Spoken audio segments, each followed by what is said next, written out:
It's all the colonialism is the real problem. Everything's violent here. And therefore, the real goal is just, I guess, the dismantling of structures like UCLA. What do you make of what's happening here?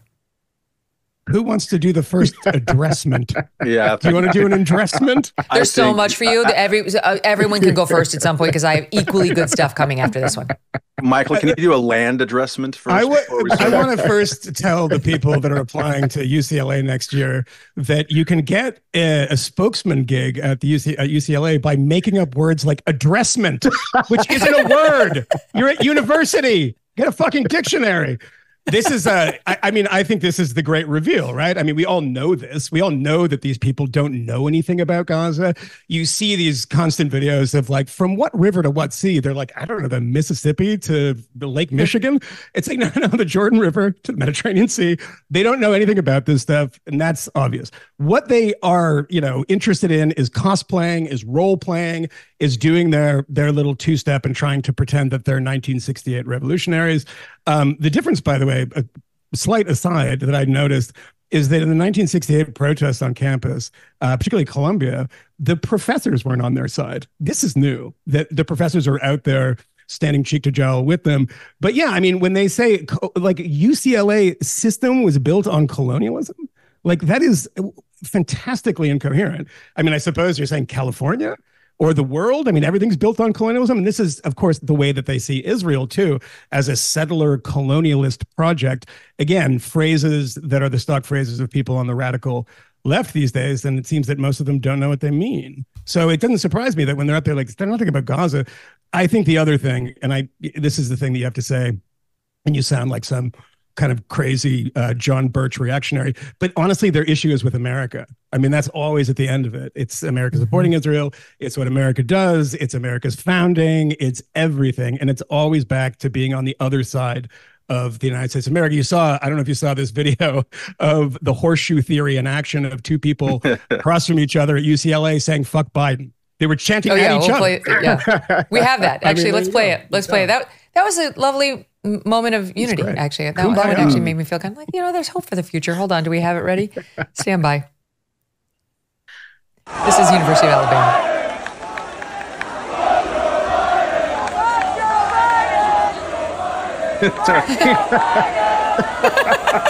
Call and response.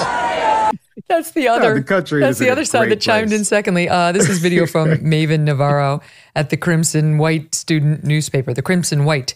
I guess there's a crimson. I don't know how it works. That's a problem. You can get in trouble with a name like that in today's days. It's just the white. Oh, yeah. Anyway, I regret the Trump erasure there. Can we just get both of them and all of the chance for doing this? Erasure. Soon enough. I think that the UCLA has been so badly mismanaged, even compared to Columbia, that it's worth pointing out. And it's also that we've lost the plot in America over the last 5+ years, maybe 8, 9, whatever, about public disorder. Right? Like we saw the clashes, the kind of, gang riot vigilante clashes that happened the night before, right? At UCLA, because they had allowed for a long time there to be people squatting on public universities' land and creating a zone where people were not allowed to move freely into campus, shutting down classes effectively, blocking the building of people. When someone's walking through with the Star of David, they're like, you can't come here. The campus authorities allowed that for a long time. And what's going to happen when you have a sense of people are threatening or impeding the freedom of other humans and can act with impunity? There's going to be a counter protest there that's going to become violent and ugly, which is exactly what happened because they lost the idea that you can't have that type of disorder in a public space. It's not, Joe Biden actually talked about this morning, and it wasn't a great address, but the one thing that he said that is right is like, speech is fine, violence is not. It's kind of simple. And there's no reason why you can't act upon that. But UCLA didn't. They acted cowardly and kind of let this thing fester for a long time. And that's going to inevitably lead to this ugliness and a kind of a conflict-ridden dispersal of people.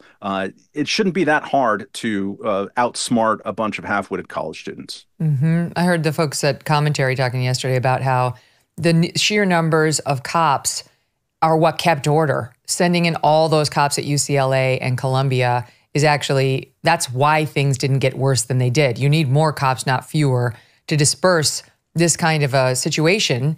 And that's actually, that kept the peace, because you're having some on the left freak out about why the number of cops. You know what? To keep everybody safe, including the cops and the students themselves.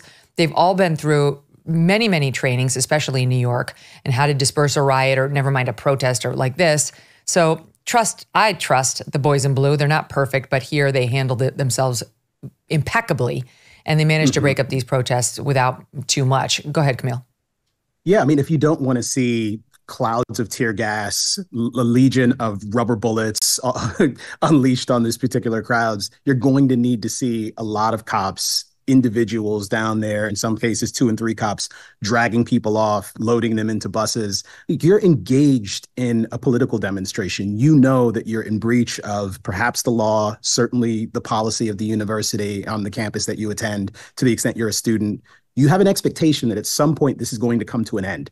And it may end with your demands being met. More than likely, it's going to end with you having some sort of plastic handcuffs put on your wrist, and being loaded into a bus and getting processed someplace, and maybe spending a couple hours at the police precinct. And it is important to differentiate between what is acceptable here and what is not. Of course, free speech is a thing. We vehemently support it and endorse it. You can have all of the multisyllabic words that you want and not worry about how to define them, whether it's colonialism or intifada. You don't know what these words mean, but you shout them. Same thing with genocide. But what you can't do is set up these encampments on the yard. You cannot become a squatter on your campus, and you can't accost people who are just trying to go to class. The fact that Columbia and UCLA and all of these prestigious universities have found themselves completely under siege and locked down as a result of these protests, I mean, is damning. And I think it is appropriate to scrutinize the administration at all of these universities. But I think it is imperative that we also just make certain that we are connecting all of this dysfunction with the kind of craziness that we have been talking about on our podcast for years now. Like the craziness of 2020, the craziness of January 6th, and the craziness of what's taking place on campus now. All of it is in important ways part of the same insane political fervor. And at some point, and I think we're starting to see it now, more moderate elements of our politics, the more reasonable the people in our country, the silent majority, to borrow a phrase, are going to have to stand up for themselves and insist that they do not want to see these kinds of radical demonstrations on their campuses. They don't want their politics to be defined by these people who are clearly at the fringe of with respect to what most Americans actually think, whatever you think about the Israeli-Palestinian conflict. I'll give Joe Scarborough a nice shout out here, because we make fun of that show enough. But he put a fine point on it this morning. He had to call MSNBC viewers dumb in order to do it.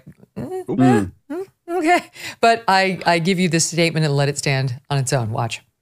The riots on college campuses, the riots at the Chicago Convention, all of those things moved my family from being Democrats their entire life to being Republicans. If you're offended by this, please, I'm trying to help you.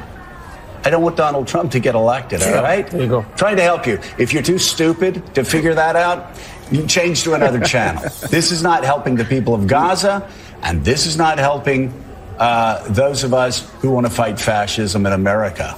There's a reason the Reagan Revolution took place. The seeds were planted in 1968. Okay, so a lot of issues with that statement, but he has to stop fascism here in America, so we have to stop these protests. That's really what he's saying. But he's not wrong about what a turnoff this is to all sane people, Democrat and Republican. No, I mean, he's absolutely right about a few things. I mean, it is absolutely true that the seeds of this were planted, and I would even go further back and say, like Mario Silva and the people in Berkeley and the free speech movement in 1963, which was much calmer, but that was the kind of when it started.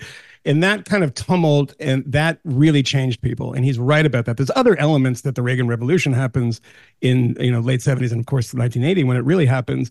But that said, is that, yeah, I mean, this is an own goal in so many ways. And to add, to bind these two questions to what Kmele was saying before. I mean, we have been talking about this on our show for many, many years, and we believe in the rights of all of these people to be as stupid as possible and as public a way as possible, because this is the great disinfectant, to see these half-wits shouting about intifada and then pointing out to their parents and to people listening to this program that the second intifada killed over 1,000 Israelis, most of whom were civilians in suicide bombings, et cetera. So you have kids shouting that we would like suicide bombings, I suppose, or they can claim ignorance.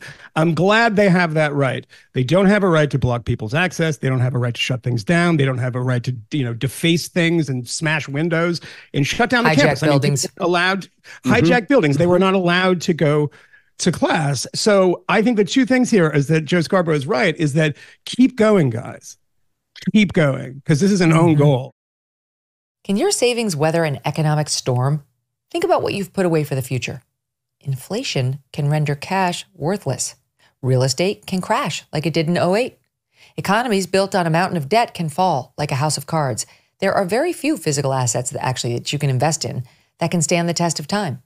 But gold has withstood as a valued form of money. It's why many people are flocking to it right now, and it's why Birch Gold is busier than ever. Through a little-known tax loophole, Birch Gold lets you convert a retirement account into a tax-sheltered IRA in physical gold. And the best part, it does not cost you 1 cent out of pocket. To learn more, text MK to 989898 and claim your free info kit on gold. Again, can your IRA or 401k weather an economic storm? If not, consider looking into Birch Gold. Text MK to 989898 and explore securing your savings today. Hey, thanks so much for watching. If you like what you just saw, hit the subscribe button for more clips and full episodes.